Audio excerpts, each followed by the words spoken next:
Hey guys, what is up? It is Austin here bringing you guys another video, and today I wanted to talk about FaZe a little bit because FaZe has been in the news recently, and I wanted to give it a couple of days just in case, FaZe announced any other big changes or if their roster and all their cuts was just their one big announcement. But it seems like everything has kind of died down now, and there's no other big things going on with FaZe at the moment, so I want to make this video just to kind of talk about my thoughts on it, and I'm sure from the title and the thumbnail you could see that I think FaZe is just nothing at this point. I think it is a pretty bad organization, and I think all it's doing right now is just trying to get Twitter views and the internet on their side again, but in reality, nothing is really changing. So let me just talk about my thoughts on FaZe. So if you guys know, I'm actually someone who kind of was a bit of a FaZe fan back in the day. I was never like a diehard FaZe fan. I was never like constantly watching FaZe videos, but I did like FaZe. I watched a lot of Rain back in the day, just like I'm sure a bunch of you did. I was a huge Rain fan. I liked Adapt's videos. I was a big fan of Jev.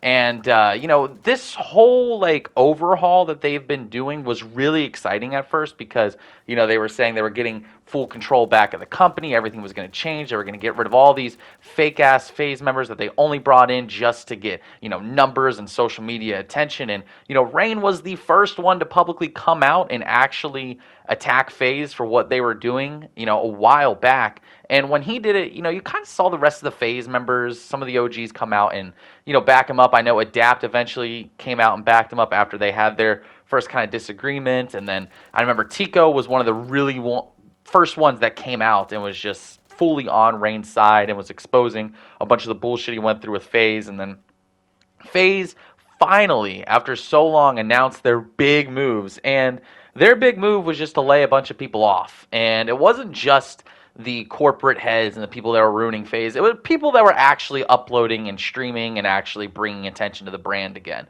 So if you guys didn't know, they cut the majority of their roster. And I'm about to just say who's all on their roster. I'm about to read from this list that Banks posted himself on Twitter. This is the roster, and I feel bad because I'm pretty sure I'm going to really fuck up this one member's name, but, I'm sorry. I'm going to try my best. So they have Adapt, they have Apex, they have Banks, of course, they have Jev, Kason, I think is how you say that, Nick Merckx, Replays, Ronaldo, Rug, Scope, Swag, Temper, Your Rage, and Zuma. That is the entire list. So as you guys can tell, there is no Rain, there's no Blaze, and there's no Tico. Now, Banks came out and said that he wanted all of them to stay, and he wanted them to be part of it.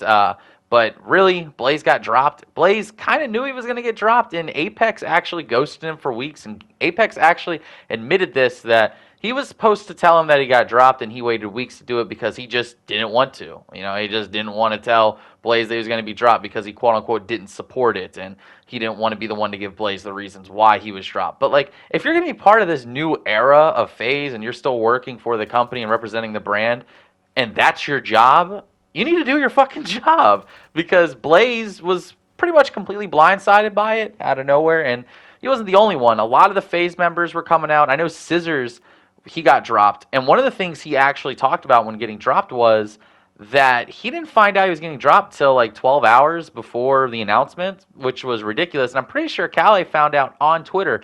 Now, that one has kind of puzzled me because she has been posting more than the majority of the people that are listed here post. I mean, Adapt just doesn't really post at all. Apex, he uploads one video every year to basically ask for money, and, he usually doesn't post anything, Obviously, Banks is staying. Banks doesn't post. By his own admission, he hasn't played COD in 5 years. And he leaked some text that I guess he thought would have made himself seem better. But he's talking about how he was actually working on his first video in years, and the other people at FaZe couldn't get him to drive 15 minutes down to the compound to make a 5-minute video.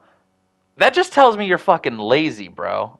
Seriously, that just tells me that you're fucking lazy and you don't care about making content, which has been their biggest thing, is we need to return to the old FaZe, making content for people, everybody involved with it. But you're not making shit. You just admitted that you were too lazy to drive away and record a 5-minute video, which I don't know. But Nick Merckx, I guess he still streams. I'm not really sure. Rug doesn't post COD. I don't know if he posts much anymore. I know Swag does post a lot. I don't know about Temper. Zuma, he was doing stuff with Call of Duty League, during Modern Warfare 2. I think he was having watch parties and stuff like that too. But, this roster, in my opinion, is dog shit. Like, it's straight dog shit. They got rid of most of the people that they, didn't like, I guess. People that were actually bringing attention to the brand. People like Calais, who was streaming pretty much every day. And she found out pretty much on Twitter. She read the tweet that she was dropped and started crying on stream, which I feel so bad for her because I'm someone who actually does follow her on Twitter, and I don't follow, too many other YouTubers.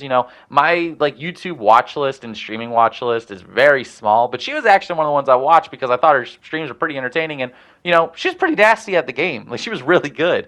So I felt really bad that she got dropped, along with other people. I mean, Blaze, his video, I was never the biggest FaZe Blaze fan, but I did feel bad for him.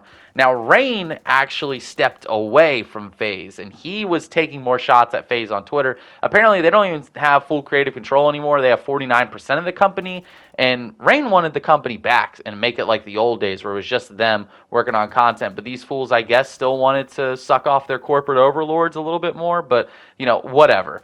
I just, this sounds like a lot of hating, and I guess I have been pretty disrespectful throughout this video. It's just very disappointing as someone who was a big, fan of all these people making a life for themselves. Like, that's what I want to do with my life, bro. I don't want people telling me what to do with my content. I don't want, if I'm going to start something, I want full creative control over it, I don't want to sell out, which is exactly what FaZe has done for years. There's been so many scandals with them.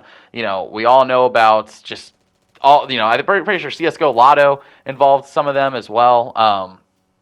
And there was a bunch of, they got not exposed, but accused of stealing money from kids. I mean, it was a lot, And it's disappointing as someone who was a big fan of these groups growing up. And, I'm not going to say, like, they're not the only company that's gotten their hands dirty. Like, every company gets allegations. Like, that happens, with every company. So I'm not going to pretend like they're the lone wolf in this industry that is just, has a bad rep. Like, obviously not. But FaZe hyped this up for so long, and all they did was keep a bunch of people that don't post.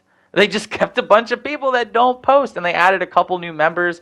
And the members I saw on Twitter, I'm not going to, rag on them because I really don't know much about them, and it's not fair for me to judge their content, if they actually do grind and stuff like that. So I'm not going to say anything about the new recruits that they added. But the people that they kept, clearly their focus isn't on content creation. And Banks said one of their biggest focuses was going to be on crypto. His profile picture is literally an NFT, I'm pretty sure. So it's sad, man. It's really sad, just the direction I see this going. It's clear that Banks only cares about a profit, and he's running FaZe, and he's apparently running it, even though they only own like 49% of it. So I guess he's really not running it, but I guess he's running the creative side of it.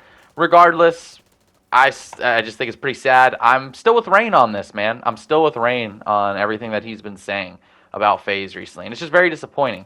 So I'm sure this is going to be kind of a hot topic kind of video, and I actually welcome people who disagree with me to talk about it in the comments. Let's have like a civil conversation if you guys want to, if you're a big fan of what FaZe has been doing, and if you're not, let me know. But aside from all that, that's going to be the end of today's video. If you guys enjoyed, please sure like, comment, and subscribe. We're on that road to 1,500 subscribers. We will have a 1,400 subscriber celebration here soon, I promise you. Let me know your thoughts on FaZe and the whole new direction that FaZe is going in, or more or less the same direction they're going in. But anyways, thank you guys so much for watching, and let me know what you thought about it down in the comment section below. I'll see you guys all in the next video / stream. This is Austin, and I'm out. Peace, guys.